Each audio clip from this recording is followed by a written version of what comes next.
Panginoon, dinggin mo ang aming panalangin. Para sa simbahan, naway manatili siyang matatag at nakaugat kay Kristo sa gitna ng mga pagsubok. Manalangin tayo. Panginoon, dinggin mo ang aming panalangin. Para sa mga pinuno ng bayan, naway maglingkod sila ng may katapatan at magsikap para sa kabutihan ng lahat. Manalangin tayo. Panginoon, dinggin mo ang aming panalangin.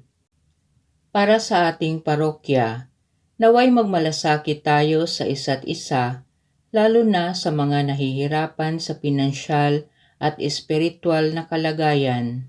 Manalangin tayo. Panginoon, dinggin mo ang aming panalangin. Para sa mga kabataan, naway lumapit sila sa Panginoon sa oras ng takot, kahinaan at pagdududa at magsabi, Panginoon, iligtas mo ako. Manalangin tayo. Panginoon, dinggin mo ang aming panalangin.